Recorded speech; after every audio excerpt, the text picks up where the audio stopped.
بسم اللہ الرحمن الرحیم، السلام علیکم۔ میں ہوں ساجد گوندل، آپ دیکھ رہے ہیں میرا آفیشیل یوٹیوب اور فیس بک چینل۔ آج 23 جولائی ہے سال 2022۔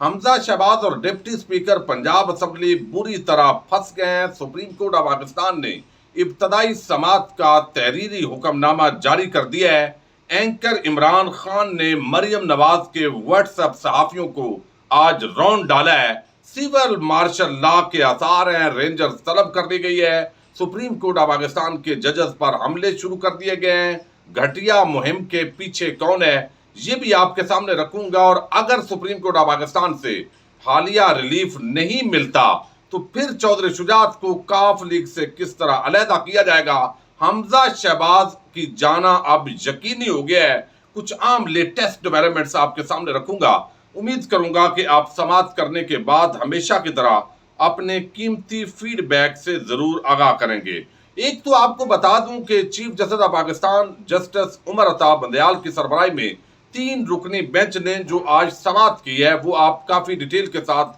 اور دوستوں سے سن چکے ہیں۔ میں مختصر آپ کے سامنے رکھوں گا، لیکن رات کو جس طرح پاکستان کی قوم نکلی ہے اور انہوں نے احتجاج کیا ہے کہ آپ نے مرکز کے اندر بھی پاکستان کی سب سے بڑی جو سیاسی جماعت ہے اس کی اکثریت کو اقلیت پر جو ہے وہ بدلنے کی کوشش کی ہے۔ اسی طرح پنجاب کے اندر بھی 186 ووٹ لینے والا وزیر اعلیٰ نہیں بنا، 179 ووٹ لینے والے شخص کو آپ نے وزیر اعلیٰ بنا دیا ہے۔ اب رینجرز کو طلب کیا گیا ہے راولپنڈی، ملتان اور لاہور کے اندر، کچھ اور بڑے شہروں کے اندر، تاکہ جو پروٹیسٹ لوگ کر رہے ہیں ان کے اوپر ایک رعب اور دبدبہ قائم کیا جائے۔ اور یہ بڑا غیر قانونی ہو رہا ہے، یہ بڑا فتنہ فساد پھیل رہا ہے۔ تو اس وقت تمام لوگ ایک پیج پر ہیں، اور آصف زرداری جن کا سرغنہ ہے اور فضل الرحمان شہباز شریف سب، آج ان کی ملاقات بھی ہوئی ہے۔ لیکن ججز کے خلاف اس وقت بڑی گھٹیا مہم جو ہے وہ مسلم لیگ نون کے امام پر شروع کر دی گئی ہے، اور آپ کو علم ہے کہ ججز پر حملے کرنا ان کا ہمیشہ وتیرہ ہے۔ کوشش ان کی یہ ہے، ڈیمانڈ کی گئی ہے حکومتی اتحاد کی طرف سے کہ جناب ہمیں یہ 3 رکنی بینچ منظور نہیں ہے۔ رانا ثناء اللہ نے جسٹس اعجاز الاحسن صاحب جو ہے ان پر اعتراض اٹھایا ہے، چونکہ یہ پاناما کے جو ججز ہیں وہ اس کے اندر یہ شامل ہیں، تو یہ ہمیں منظور نہیں ہے، لہذا فل کورٹ جو ہے وہ بینچ بنایا جائے اور تمام جو سپریم کورٹ آف پاکستان کے ججز ہیں وہ اس کے اندر بیٹھیں۔ ایک تو ان کو پتہ ہے کہ عدالتی جو چھٹیاں ہیں وہ شروع ہو چکی ہیں، اور اس کے ساتھ ہی جو ہے وہ ججز اویلیبل نہیں ہے، اور چیف جو جسٹس ہیں قاضی فائد عیسیٰ، ان کا بہت سارے لوگ نام لے رہے ہیں کہ ان کو بھی بینچ کے اندر شامل ہونا چاہیے، چونکہ بہت سارے لوگوں نے ان کو بھی اپنا باپ بنایا ہوا ہے، حالانکہ آنریبل وہ جسٹس ہیں، لیکن وہ اس وقت بیرون ملک ہیں، پاکستان کے اندر وہ موجود ہی نہیں ہے۔ لیکن اس کے باوجود اب کوشش کیا ہے کہ کئی ججز یہاں اویلیبل نہیں ہوں گے، لہذا معاملے کو طول دیا جائے، اس لیے یہ فل بینچ کا جو بات ہے وہ کی جاتی ہے۔ اگر ان ججز پر یہ مریم نواز کو اور اس پورے ٹولے کو اگر اعتراض ہے تو ابھی یہ 5 رکنی بینچ تھا جس نے ڈپٹی اسپیکر قاسم سوری کے خلاف جو ہے ہیئرنگ کی تھی، ان کو صفائی کا موقع نہیں دیا تھا، اور پھر یہ فیصلہ بھی ہوا تھا، اور اس پر جو مریم نواز نے کیا تھا وہ صرف میں آپ کے سامنے رکھتا ہوں۔ مریم نواز نے کہا تھا کہ کل رات سپریم کورٹ آف پاکستان سے تاریخی فیصلہ ہے، تو اس بینچ کے اندر جو ہے وہ 5 رکنی بینچ تھا جس کے اندر یہ جو 3 ججز آج یہ supreme court Pakistan Lahore registry کے اندر ڈپٹی اسپیکر پنجاب اسمبلی کے خلاف اس کی رولنگ کے خلاف جو سماعت کر رہے ہیں، یہ 3 ججز اس 5 رکنی بینچ کا بھی حصہ تھے جس بینچ نے قاسم سوری کی رولنگ کو اڑایا تھا۔ لیکن اس وقت جو یہاں پر ہماری یہ نون لیگ کی لیڈر صاحبہ ہیں انہوں نے کہا تھا زندہ باد سپریم کورٹ تاریخی فیصلہ دیا ہے، تو اس وقت جسٹس اعجاز الاحسن یا معزز جو ججز ہیں ان پر یہ کیوں اس طریقے سے کمپین نہیں چلائی گئی۔ پھر اس کے ساتھ ہی مسلم لیگ نون کے جو واٹس ایپ صحافی ہیں وہ اس پورے معاملے کے اندر ایکٹیو ہوئے ہیں، اور انہوں نے جو ہے وہ جو عرضہ سرائی کی ہے وہ تو آپ کے سامنے رکھوں گا۔ لیکن اب چودھری شجاعت حسین فرد محال سپریم کورٹ جو ہے وہ کوئی ایسا ٹیکنیکل نقطہ آتا ہے جس سے معاملہ الیکشن کمیشن کی طرف چلا جاتا ہے، یا فل کورٹ جس طرح اعتراض کیا جا رہا ہے اس کی سماعت کو تسلیم کر لیا جاتا ہے نون لیگ کے موقف کو، تو پھر بھی جو عدم اعتماد کے ذریعے یہ حمزہ شہباز شریف کو جانا ہوگا، اس کی بڑی وجہ یہ ہے کہ اب چونکہ تمام پارلیمانی پارٹی ایک طرف ہو چکی ہے، چودھری شجاعت حسین ایک طرف ہے، لہذا وہ اپنے پارٹی سربراہ کو تبدیل کر سکتے ہیں۔ تو وہ اپنی یہ فارمیلٹیز جو ہے وہ چند دنوں کے اندر پوری کریں گے، چودھری شجاعت حسین کو کاف لیگ سے آؤٹ کریں گے، اور اس کے بعد دوبارہ تحریک عدم اعتماد آ سکتی ہے، اور پھر بھی حمزہ شہباز جو ہے اس کے پاس اکثریت نہیں ہے، اس کو جانا ہے، چونکہ عوام کا جو دباؤ ہے وہ اسی طرح ہوگا، اور جو لوگ ہیں ان کو خریدنا مشکل ہو جائے گا ان لوگوں کو۔ اب اس کے ساتھ آپ کو میں بتا دوں کہ جو تحریری فیصلہ ہے سپریم کورٹ آف پاکستان کا، اس کے اندر قرار دیا گیا کہ سپریم کورٹ لاہور رجسٹری میں پرویز الہی کی درخواست پر پہلی سماعت ہوئی ہے۔ چیف جسٹس پاکستان کی سربراہی میں 3 رکنی بینچ نے 3 صفحات کا یہ عبوری حکم جاری کیا ہے۔ انہوں نے کہا ہے، ججز نے کہا ہے اس تحریری فیصلے میں کہ معاملہ تشریح کا ہے ہی نہیں۔ انہوں نے کہا یہ تشریح کا معاملہ نہیں بلکہ درست انداز میں سمجھنے کا معاملہ ہے، یعنی ڈپٹی اسپیکر جو ہے وہ لگتا ہے اس کی سمجھدانی خراب ہے، اور یہ ہمارا فیصلہ جو پڑھ کر جو ہمارے فیصلے کی آڑ کے اندر یہ سارا کام کیا گیا ہے، تو یہ ہم اس کو ذرا ہمیں آ کر ہمارا فیصلہ سمجھا دیں، تاکہ ہمیں سمجھ نہیں آ رہا کہ ڈپٹی اسپیکر نے یہ کیا کھیل کھیلا ہے۔ ڈپٹی اسپیکر حمزہ شہباز چیف سیکرٹری سے عام معاونت کی توقع ہے۔ ڈپٹی اسپیکر کیس کی سماعت کے دوران موجود رہیں گے۔ ڈپٹی اسپیکر الیکشن کا سارا ریکارڈ بھی عدالت میں ہمراہ لائیں گے۔ کیس کی دوبارہ سماعت جو ہے وہ 2:30 بجے ممکن ہے، ویڈیو اپلوڈ جب ہو تو یہ شروع ہو چکی ہوگی۔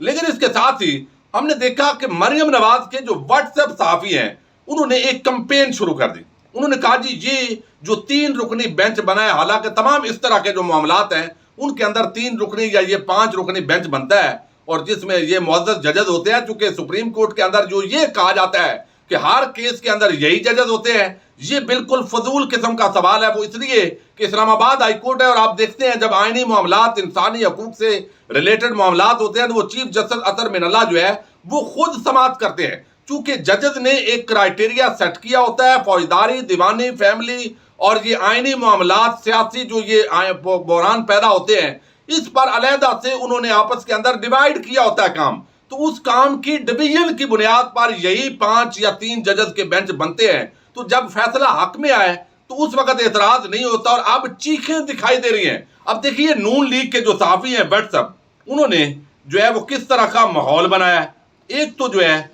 انہوں نے بتایا کہ یہاں پر جو غریدہ ہے وہ دیکھیے یہ توہین عدالت ہو رہی ہے، یہ صحافت ہے، بے شرمی ہے، یہ مریم نواز کے نوکر ہیں، زرداری اور شریف مافیا کے طرح۔ دیکھیے یہ کہتے ہیں ہم اصلی صحافی ہیں۔ یہ کمپین شروع کر دی گئی، اور پھر اب تو گھٹیا جو ٹرینڈ ہے، عمرانڈو ججز نامنظور اور اس طرح کے جو گھٹیا ٹرینڈ ہے وہ چلائے جا رہے ہیں، چونکہ ان کو پتہ ہے کہ اس وقت جو آئینی ماہرین ہیں انہوں نے یہاں پر ہم دیکھیں اعتزاز احسن ہے، سلمان اکرم راجہ، محمد بلال صوفی، بیرسٹر علی ظفر اور دیگر جو بڑے وکلاء ہیں، انہوں نے قرار دیا ہے کہ یہ رولنگ بالکل خلاف آئین ہے اور اس نے اڑ جانا ہے۔ ان کو پتہ ہے کہ آئینی ماہرین جو ہے وہ اس نقطے پر متفق ہیں، اور احسن بھون تک جو ہے وہ یہ کہنے پر مجبور ہیں، لیکن ان کو اب استعمال کیا جا رہا ہے کہ فل بینچ بنایا جائے تاکہ اعتماد ہو۔ طاہر اشرفی جیسے لوگ جو ہے وہ بھی اب بتا رہے ہیں تاکہ معاملہ لنگر آن ہو۔ بھائی پہلے فیصلہ یہ جو 3 رکنی بینچ ہے اس کو کرنا چاہیے، اور اگر فل کوڈ آپ کو چاہیے تو آپ دوبارہ ریویو کے اندر جائیں اور استدعا کریں اور پھر وہ بھی ہو۔ لیکن حمزہ شہباز یہ نہیں ہے کہ 1 مہینہ فل کوڈ جو ہے وہ فیصلہ نہ کرے اور حمزہ شہباز پھر یہاں پر وزیر اعلیٰ بن کر جو ہے وہ بیٹھا رہا ہے۔ یہ بات نامنظور ہے، یہ کھیل پہلے بھی 3 مہینے سے کھیلا جا رہا ہے۔ اب یہاں غریدہ کہتی ہیں سماعت کی ضرورت ہی کیا ہے، ایک سیاسی جماعت سے لکھوا لیں فیصلہ اور سائن کروا لیں پارٹی ہیڈ یا پارلیمانی ہیڈ کے، بلا وجہ وقت کا ضیاع۔ اب یہ خاتون جو ہے یہ اتنی حد سے گزر چکی ہے کہ یہ یہاں پر جو ہے وہ باقاعدہ طور پر مبینہ طور پر یہ عبادی النظر میں توہین عدالت کی مرتکب ہو رہی ہے۔ اب حکمران اتحاد جو ہے انہوں نے بھی ایک اعلامیہ جاری کیا ہے، پی ڈی ایم نے۔ انہوں نے کہا ہے حکمران اتحاد میں شامل تمام جماعتیں چیف جسٹس پاکستان سے پرزور مطالبہ کرتی ہیں کہ وزیر اعلیٰ پنجاب کے انتخاب سے متعلق مقدمے کی سماعت فل کورٹ کرے۔ قرین انصاف ہوگا کہ عدالت عظمیٰ کے تمام معزز جج صاحبان پر مشتمل full court supreme court bar کی نظر ثانی درخواست، موجودہ درخواست اور دیگر متعلقہ درخواستوں کو ایک ساتھ سماعت کے لیے مقرر کر کے اس پر فیصلہ صادر کرے، کیونکہ یہ بہت عام قومی، سیاسی اور آئینی معاملہ ہے۔ اس کے نتیجے میں پیدا ہونے والے سیاسی عدم استحکام کی بھاری قیمت قومی معیشت، دیوالیہ پن کے خطرات اور عوام مہنگائی، بے روزگاری اور غربت کی صورت میں ادا کرے گی۔ عمران خان بار بار سیاست میں انتشار پیدا کر رہا ہے جس کا مقصد احتساب سے بچنا اپنی کرپشن چھپانا اور چور دروازے سے اقتدار حاصل کرنا ہے۔ آئین نے مقننہ عدلیہ اور انتظامیہ میں اختیارات کی واضح لکیر کھینچی ہے، جسے ایک متکبر آئین شکن فسطائیت کا پیکر مٹانے کی کوشش کر رہا ہے۔ یعنی عمران خان فسادی ہو گیا اور یہ سارا جو ٹولہ ہے یہ آئین پرست ہو گیا۔ کیا بات ہے ان کی، کس طرح اب یہ جو پورا ٹولہ ہے، یہاں پر سماعت ہوئی، آپ کو علم ہے سپریم کورٹ آف پاکستان کے جو ججز صاحبان ہیں انہوں نے جو ابتدائی سماعت کی ہے اس کے اندر انہوں نے بتایا ہے کہ یہاں پر جو ہے وہ آپ کو 370 ارکان ان کو بتایا گیا، اسمبلی میں موجود تھے، بیرسٹر علی ظفر تھے، عامر ران تھے ایڈوکیٹ، اور یہاں پر جو ہے وہ الیکشن اکثریت پرویز الہی کی تھی، اس طرح تبدیل کیا گیا۔ سپریم کورٹ کا جو فیصلہ ہے اس کی آڑ میں کیا گیا، یہ بھی کہا گیا حمزہ نے چونکہ حلف اٹھا لیا ہے تو دوسری طرف سے ججز نے کہا کوئی میٹر نہیں کرتا، حلف جو ہے وہ عام نہیں ہے، ہم یہ سارا معاملہ سنیں گے، جو فیصلہ ہم نے دیا ہے لگتا ہے اس کو صحیح سمجھا نہیں گیا۔ تو اب اٹارنی جنرل تو موجود نہیں ہے، ایڈیشنل اٹارنی جنرل کو بھی کہا گیا ہے، تمام ریکارڈ سمیت جو ہے ان لوگوں کی اب سماعت تو شروع ہو چکی ہے سپریم کورٹ آف پاکستان میں، لیکن آج جو ہے یہ پورا طبقہ ملامتیہ، حسنات ملک، مطیع اللہ جان، ابصار عالم اور کس کس کا نام لوں یہاں پر۔ مطیع اللہ جان کہتا ہے کہ ڈپٹی اسپیکر کی سپریم کورٹ میں طلبی صوبائی اسمبلی اور منتخب ایوان کی توہین ہے۔ یعنی پہلے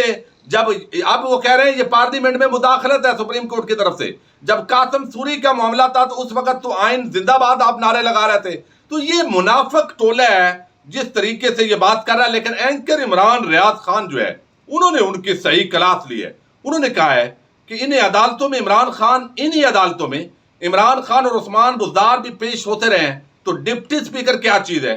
سپریم کورٹ نے بغیر بلوائے قاسم سوری کے خلاف فیصلہ دیا تھا، مگر دوست مداری کو صفائی کا موقع دیا جا رہا ہے، مگر کچھ دانشور خوش ہونے کے بجائے صرف اس لیے ماتم کر رہے ہیں کہ وہ جانتے ہیں کہ ڈکیٹی پکڑی گئی ہے۔ تو اب یہ جو تمام صحافی ہیں طبقہ ملامتیہ کے، ان کو عمران ریاض نے جواب دیا ہے کہ بھائی ڈپٹی اسپیکر جو تھا قاسم سوری قومی اسمبلی کے، ان کو تو صفائی کا موقع بھی نہیں دیا اور ان کے خلاف فیصلہ آ گیا۔ یہاں پر تو باقاعدہ صفائی کا موقع دیا جا رہا ہے اور پھر بھی آپ کی چیخیں نکل رہی ہیں۔ اس کا مطلب ہے کہ آپ کو پتہ چل گیا ہے کہ ہماری ڈکیٹی پکڑی گئی ہے۔ تو اب یہاں جو معاملات ہیں میں آپ کو بتا چکا ہوں کہ ایک اور بڑا معاملہ ہے جس کے اندر جو ہے یہ چودھری شجاعت کی تصاویر دفاتر سے ہٹا دی گئی ہیں اور سالک حسین طارق بشیر پر بڑی تنقید ہو رہی ہے۔ پی ایم ایل کیو وہ ساری پرویز الہی کے ساتھ مل گئی ہے اور اب یہ چند لوگ ایک جتھا رہ گیا ہے۔ تو الٹیمیٹلی جو ہے اس کو اگر سپریم کورٹ آف پاکستان اس معاملے کے اندر کوئی فل کورٹ کی طرف جاتی ہے، اس پر پریشر ڈالا جا رہا ہے، گھٹیا ٹرینڈ جو ہے وہ میڈیا سیل نون لیگ کا مبینہ طور پر وہ چلوا رہا ہے، اور اگر یہ اسی طرح عدالت پریشرائز ہوتی بھی ہے تو پھر بھی ایک تحریک عدم اعتماد آئے گی اور الٹیمیٹلی حمزہ شہباز تو گیا، آپ کا جانا ٹھہر گیا ہے۔ اور یہ چند دنوں کی بات ہے، چونکہ وہ جو پارلیمانی لیڈر والا معاملہ ہے پارٹی سربراہ سے چودھری شجاعت کو ہٹا دیا جائے گا اور اس کے بعد جو ہے وہ پھر تحریک عدم اعتماد بھی آ سکتی ہے۔ لیکن پہلا آپشن جو ہے وہ ہمارے مغیث علی دوست ہیں، وہ کہتے ہیں کہ پہلا آپشن یہی ہے کہ عدالت سے ریلیف لینے کی کوشش کی جائے، دوسرا آپشن یہ ہے کہ چودھری شجاعت کو سربراہی سے ہٹا کر اور تحریک عدم اعتماد دوبارہ لائی جائے گی۔ تو یہ ساری چیزیں اس وقت آپشن کھلے ہیں، سماعت آپ دیکھ رہے ہیں، اور جو لیٹسٹ ڈیولپمنٹس ہوں گی 2 بجے سے پہلے کی یہ کاروائی آپ کے سامنے رکھ رہا ہوں۔ اجازت دیجیے، اللہ حافظ۔